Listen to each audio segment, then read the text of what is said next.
ওম শান্তি। আজি 28 ছেপ্টেম্বৰ 2021 বাবাৰ মধুৰ মহাবাক্য। মৰমৰ সন্তানসকল, পিতা আহিছে তোমালোকক পূজাৰীৰ পৰা পূজ্য কৰি তুলিবলৈ। পূজ্যৰ পৰা পূজাৰী আৰু পূজাৰীৰ পৰা পূজ্য হোৱাৰ গোটেই কাহিনী তোমালোক সন্তানসকলে জানা। প্ৰশ্ন: কোনটো কথা জগতৰ লোকসকলৰ কাৰণে অসম্ভৱ আৰু তোমালোকে সহজে তাক জীৱনত ধাৰণ কৰা? উত্তৰ: জগতৰ লোকসকলে ভাবে যে গৃহস্থ ব্যৱহাৰত থাকি পবিত্ৰ হৈ থকা এইটোতো একেবাৰে অসম্ভৱ আৰু তোমালোকে সহজে ধাৰণ কৰি লোৱা, কিয়নো জানা যে ইয়াৰ দ্বাৰা স্বৰ্গৰ বাদশ্বাহী প্ৰাপ্ত হয়। তেন্তে এইটো বহু সস্তীয়া যুক্তি নহয় জানো? গীত: ইহ কৌন আজ আয়া সবেৰে সবেৰে। ওম শান্তি। অন্ধকাৰ আৰু প্ৰভাত জগতৰ কাৰণে একেবাৰে বেলেগ, সেয়াটো গতানুগতিক। তোমালোক সন্তানসকলৰ প্ৰভাত অগতানুগতিক। জগতে গম নাপায় অন্ধকাৰ আৰু প্ৰভাত বুলি কাক কোৱা হয়। বাস্তৱত এই অন্ধকাৰ আৰু প্ৰভাত কল্পৰ এই পুৰুষোত্তম সংগম যুগত হয়। এতিয়া অজ্ঞান অন্ধকাৰ দূৰ হয়, গায়নো কৰে। জ্ঞান সূৰ্য প্ৰকট হ'ল, অজ্ঞান অন্ধকাৰ দূৰ হ'ল। সেই সূৰ্যটো প্ৰকাশ দিওঁতা, এয়া হৈছে জ্ঞান সূৰ্যৰ কথা। ভক্তিক অন্ধকাৰ, জ্ঞানক প্ৰকাশ বুলি কোৱা হয়। এতিয়া তোমালোক সন্তানসকলে জানা প্ৰভাত হৈ আছে, ভক্তিমাৰ্গৰ অন্ধকাৰ পূৰা হৈ যায়। ভক্তিক অজ্ঞান বুলি কোৱা হয়, কিয়নো যাৰ ভক্তি কৰে তেওঁৰ জ্ঞান একোৱেই নাই। সময়ৰ অপচয় হয়, পুতলাৰ পূজা হৈ থাকে। আধা কল্পৰ পৰা এই পুতলাৰ পূজা হয়। যাৰ পূজা কৰে তেওঁৰ পূৰা জ্ঞানো থাকিব লাগে। দেৱী দেৱতাসকল হৈছে পূজ্য ৰাজবংশ, তেওঁলোকেই পূজ্য পুনৰ পূজাৰী হয়। পূজ্যৰ পৰা পূজাৰী, পূজাৰীৰ পৰা পূজ্য হোৱাৰ কিমান দীঘলীয়া কাহিনী আছে। মনুষ্যইতো পূজ্য পূজাৰীৰ অৰ্থও বুজি নাপায়। পৰমপিতা পৰমাত্মা আহে সংগমত, যেতিয়া অন্ধকাৰ পূৰা হয়, প্ৰভাত কৰিবলৈ আহে। কিন্তু তেওঁলোকে কল্পৰ সংগম যুগৰ সলনি যুগে যুগে বুলি লিখি দিছে। যেতিয়া 4টা যুগ পূৰা হয়, তেতিয়া পুৰণি সৃষ্টি পূৰা হয়, পুনৰ নতুন সৃষ্টি আৰম্ভ হয়। গতিকে ইয়াক কল্যাণকাৰী সংগম যুগ বুলি কোৱা হ'ব। এই সময়ত সকলো নৰকবাসী। যেতিয়া কাৰোবাৰ মৃত্যু হয় তেতিয়া কয় স্বৰ্গলৈ গ'ল, তেন্তে নিশ্চয় নৰকত আছিল। এইটো কোনেও বুজি নাপায় যে আমি নৰকত আছোঁ। ৰাৱণে সকলোৰে বুদ্ধিত একদম তলা লগাই দিছে, সকলোৰে বুদ্ধি একদম মৰি গৈছে। পিতাই বুজায়, ভাৰতবাসীৰ বুদ্ধি সকলোতকৈ বিশাল আছিল। পুনৰ যেতিয়া একেবাৰে পাথৰ বুদ্ধি হৈ যায় তেতিয়াহে দুখ পায়। নাটকৰ পৰিকল্পনা অনুসৰি বুদ্ধিহীন হ'বই লাগে। বুদ্ধিহীন কৰি তোলে মায়াই। পূজ্যসকলক বুদ্ধিমান আৰু পূজাৰীসকলক বুদ্ধিহীন বুলি কোৱা হয়। এনেকৈ কয়ো যে আমি নিজ পাপী, কিন্তু বুদ্ধিমান কেতিয়া আছিল এইটো গম নাপায়।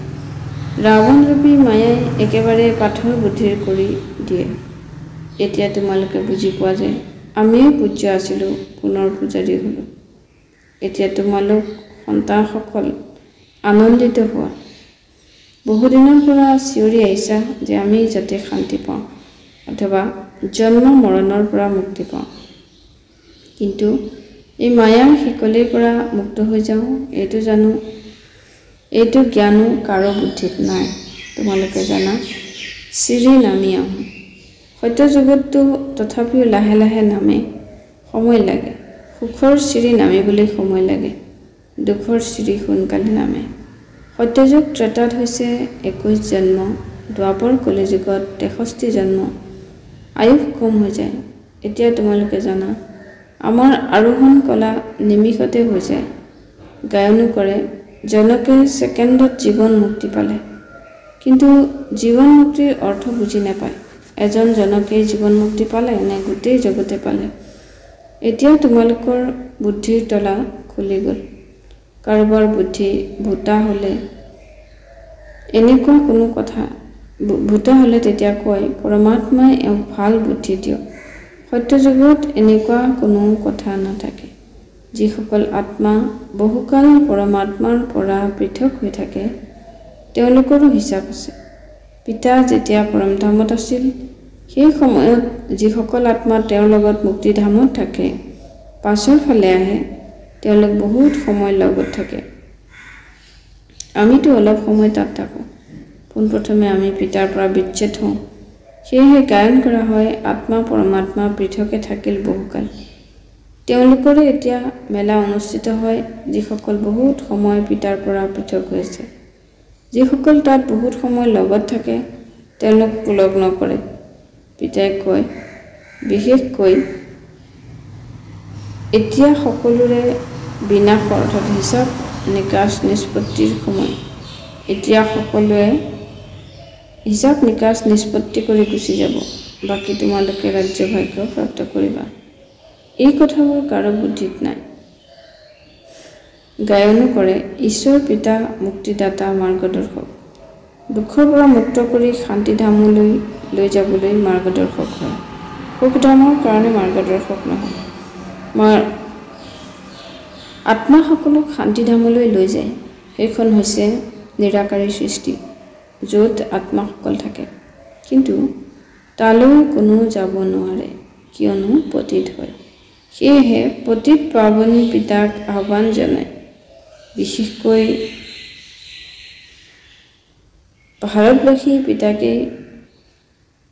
ভাৰতবাসী যেতিয়া ওলোটা অৰ্থাৎ অজ্ঞানী হৈ যায় তেতিয়া বেহদৰ পিতাকে কুকুৰ মেকুৰী পাথৰ শিলগুটিলৈ লৈ যায়। আশ্চৰ্যজনক নহয়নে? নিজতকৈও মোক তলত লৈ যায়। এয়াও নাটক ৰচি থোৱা আছে। কাৰো দোষ নাই। সকলো নাটকৰ অধীন হয়। ঈশ্বৰৰ অধীন নহয়। ঈশ্বৰতকৈও নাটক তীক্ষ্ণ হয়। পিতাই কয় ময়ো নাটক অনুসৰি নিজৰ সময়ত আহিম। মই এবাৰেই আহিবলগীয়া হয়। ভক্তি মাৰ্গত মনুষ্যই কিমান হাবাথুৰি খায়।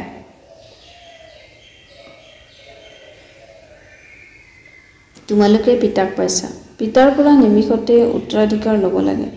উত্তৰাধিকাৰ প্ৰাপ্ত হৈ গ'ল তাৰ পাছত হাবাথুৰি খোৱা দৰকাৰ নাই। ভগৱানে নিজে কয় মই আহি বেদ শাস্ত্ৰৰ সাৰ বুজাওঁ। প্ৰথমে সত্য খণ্ড আছিল, পুনৰ মিছা খণ্ড কেনেকৈ হ'ল এইটো কোনেও গম নাপায়। গীতা কোনে শুনালে এইটো ভাৰতবাসীয়ে নাজানে। ভাৰতৰে আদি সনাতন দেৱী দেৱতা ধৰ্ম আছিল। দেৱতা ধৰ্মাৱলম্বীসকলেই শতপ্ৰধান পূজ্যৰ পৰা যেতিয়া তমোপ্ৰধান পূজাৰী হৈ গ'ল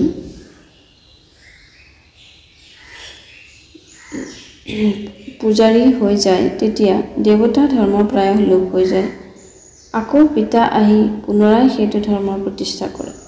চিত্ৰও আছে শাস্ত্ৰও আছে। ভাৰতবাসীৰ এখনেই শাস্ত্ৰ শিৰোমণি গীতা। প্ৰত্যেকে নিজৰ ধৰ্মকেই পাহৰি গৈছে। সেয়েহে নাম সলনি কৰি হিন্দু ৰাখি দিলে। নাটকত নিৰ্ধাৰিত হৈ আছে আত্মাই পুনৰ জন্মত আহি তমোপ্ৰধান হৈ যায়, খাট পৰি যায়। তোমালোকে জানা আমি সঁচা অলংকাৰ আছিলোঁ, এতিয়া মিছা হৈ গ'লোঁ। অলংকাৰ শৰীৰক কোৱা হয়। শৰীৰৰ দ্বাৰাহে ভূমিকা পালন কৰে। আমি কিমান দীঘলীয়া 84 জন্মৰ ভূমিকা প্ৰাপ্ত কৰিছোঁ। দেৱতা ক্ষত্ৰিয় বৈশ্য শূদ্ৰ। নিজেই পূজ্য পূজাৰী তোমালোক হোৱা। মই যদি পূজ্য পুনৰ পূজাৰী হওঁ তেন্তে তোমালোকক পূজ্য কোনে কৰি তুলিব? মইতো সৰ্বদা পাৱন, জ্ঞানৰ সাগৰ, পতিত পাৱন। তোমালোকহে পূজ্য পূজাৰী হৈ দিন আৰু ৰাতি তাহা। কিন্তু তেওঁলোকে নাজানে। পিতাই বুজাই জগতখন মিছলীয়া হৈ গৈ থাকে। সেয়েহে বহি ইমানবোৰ মিছা কাহিনী ৰচিছে। ব্যাসেও চমৎকাৰ কৰিছে। এতিয়া ব্যাস ভগৱানটো নহয়। ভগৱানটো আহি ব্ৰহ্মাৰ দ্বাৰা বেদ শাস্ত্ৰৰ সাৰ বুজাইছে। তেওঁলোকে শাস্ত্ৰ দি দিলে ব্ৰহ্মাক। এতিয়া ভগৱান ক'ত? এনেকুৱাটো নহয় যে বিষ্ণু নাভিৰ পৰা ব্ৰহ্মাৰ আবিৰ্ভাৱ হ'ল। তেন্তে বিষ্ণুৱে বহি শাস্ত্ৰৰ সাৰ শুনালে? নহয়, ব্ৰহ্মাৰ দ্বাৰা বুজাইছে। ত্ৰিমূৰ্তিৰ ওপৰত আছে শিৱ বাবা। তেওঁ বহি সাৰ শুনায় ব্ৰহ্মাৰ দ্বাৰা। যাৰ দ্বাৰা বুজাই তেওঁই আকৌ প্ৰতিপালন কৰিব। তোমালোক হৈছা ব্ৰহ্মা কুমাৰ কুমাৰী। ব্ৰাহ্মণ বৰ্ণ হৈছে আটাইতকৈ উচ্চ। তোমালোক এতিয়া হৈছা ঈশ্বৰীয় সন্তান। ঈশ্বৰে ৰচনা কৰা যজ্ঞৰ তোমালোকে তত্বাৱধান লোৱা। এই জ্ঞান যজ্ঞত গোটেই পুৰণি সৃষ্টি স্বাহা হৈ যাব। ইয়াৰ নাম ৰখা হৈছে ৰাজস্ব অশ্বমেধ অবিনাশী ৰুদ্ৰ জ্ঞান যজ্ঞ। বাদশ্বাহী প্ৰাপ্ত কৰাবৰ কাৰণে পিতাই যজ্ঞ ৰচনা কৰিছে। তেওঁলোকে যজ্ঞ ৰচনা কৰিলে তেতিয়া মাটিৰ শিৱ আৰু শালগ্ৰাম তৈয়াৰ কৰে। উৎপত্তি কৰি প্ৰতিপালন কৰি আকৌ ধ্বংস কৰি দিয়ে। দেৱতাসকলৰ মূৰ্তিসমূহো এনেকুৱাই কৰে। যেনেকৈ সৰু শিশুৱে পুতলাৰ খেল খেলে এনেকৈ এওঁলোকেও কৰে। এতিয়া পিতাৰ কাৰণেতো কয় স্থাপনা প্ৰতিপালন তাৰ পাছত বিনাশ কৰে। প্ৰথমে স্থাপনা। এতিয়া তোমালোক মৃত্যুলোকত অমৰলোকৰ কাৰণে পঢ়ি আছা। এয়া তোমালোকৰ মৃত্যুলোকত অন্তিম জন্ম। পিতা আহে অমৰলোক স্থাপন কৰিবলৈ। এগৰাকী পাৰ্বতীক কথা শুনালে কি হ'ব? অমৰনাথ বুলি শংকৰক কয়। তেওঁৰ সৈতে পাৰ্বতীক দেখুৱায়। এতিয়া শংকৰ পাৰ্বতী স্থূল ৰূপত কেনেকৈ আহিব পাৰে? যিহেতু তেওঁলোকক সূক্ষ্ম লোকত দেখুৱাইছে। এতিয়া তোমালোকক বুজাইছে জগত অম্বা জগত পিতা লক্ষ্মী নাৰায়ণ হয়। লক্ষ্মী নাৰায়ণ পুনৰ 84 জন্মৰ পাছত জগত অম্বা জগত পিতা হয়। বাস্তৱত জগত অম্বা হৈছে পুৰুষাৰ্থী, আকৌ লক্ষ্মী হৈছে পাৱন প্ৰালুধ। মহিমা কাৰ বেছি? জগদম্বাৰ চোৱা কিমান মেলা অনুষ্ঠিত হয়। কলিকতাৰ কালী প্ৰসিদ্ধ। কালী মাতাৰ ওচৰত কিয় কোলাত পিতা নিৰ্মাণ কৰা নাই? বাস্তৱত জগদম্বা আদি দেৱী জ্ঞান চিতাত বহি কোলাৰ অৰ্থাৎ অপবিত্ৰৰ পৰা শুভ্ৰ অৰ্থাৎ পবিত্ৰ হয়। প্ৰথমে জ্ঞানেশ্বৰী হয়, আকৌ ৰাজেশ্বৰী হয়। ইয়ালৈ তোমালোক আহিছা ঈশ্বৰৰ পৰা জ্ঞান লৈ ৰাজেশ্বৰী হ'বলৈ। লক্ষ্মী নাৰায়ণক ৰাজ্য কোনে দিলে? ঈশ্বৰে। অমৰ কথা সত্যনাৰায়ণৰ কথা পিতাইহে শুনায়, যাৰ দ্বাৰা ছেকেণ্ডত নৰৰ পৰা নাৰায়ণ হয়। এতিয়া তোমালোক সন্তানসকলৰ বুদ্ধি উদয় হৈ গ'ল যে কাম মহা শত্ৰু। এনেকৈ কয় গৃহস্থ ব্যৱহাৰত থাকি পবিত্ৰ হৈ থকা অসম্ভৱ। বুজোৱা যে পিতা স্বৰ্গৰ ৰচয়িতা হয়, তেন্তে নিশ্চয় তেওঁ নিজৰ সন্তানসকলক স্বৰ্গৰ বাদশ্বাহী দিবৰ চেষ্টা কৰিব।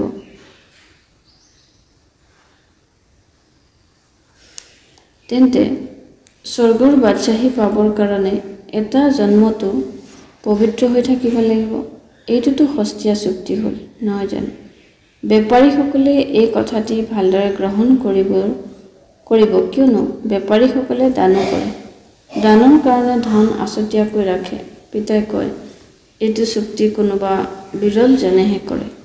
কিমান সস্তীয়া বেপাৰ। তথাপিও অনেক আছে চুক্তি কৰি আকৌ আঁতৰি গুচিও যায়। এই জ্ঞান পিতাৰ বাহিৰে আন কোনেও বুজাব নোৱাৰে। জ্ঞান সাগৰ এজনেই, তেওঁৱেই বুজায়। যিসকল পাৱন পূজ্য আছিল আকৌ 84 জন্মলৈ অন্তিমত পূজাৰী হৈ আছে, এওঁৰ শৰীৰত মই প্ৰৱেশ কৰিলোঁ। প্ৰজাপিতাটো ইয়াত থাকিব, নহয় জানো? এতিয়া তোমালোকে পুৰুষাৰ্থ কৰি ফৰিষ্টা হৈ আছা। এতিয়া ভক্তি মাৰ্গৰ ৰাত্ৰিৰ পাছত জ্ঞান অৰ্থাৎ দিন হয়। তিথি তাৰিখটো নাই। শিৱ বাবা কেতিয়া আহিল কোনেও গম নাপায়। কৃষ্ণ জয়ন্তী ধুমধামেৰে পালন কৰে। শিৱ জয়ন্তীৰ বিষয়ে সম্পূৰ্ণকৈ কোনেও গম নাপায়। ভাল বাৰু, অতি মৰমৰ কল্পৰ পাছত পুনৰাই লগ পোৱা সন্তানসকলৰ প্ৰতি মাতা পিতা বাপ দাদাৰ স্নেহপূৰ্ণ স্মৰণ আৰু সুপ্ৰভাত। আত্মিক পিতাৰ আত্মিক সন্তানসকলক নমস্কাৰ।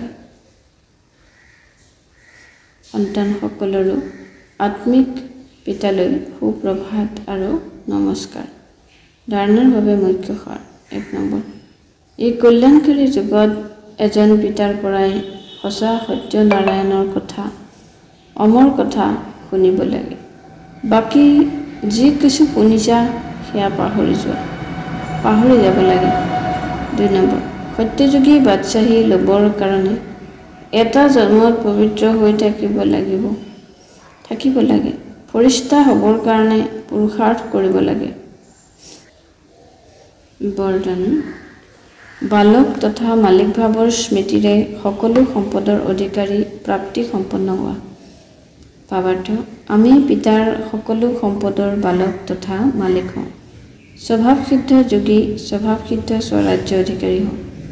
এইটো স্মৃতিৰে সৰ্বপ্ৰাপ্তি সম্পন্ন হোৱা।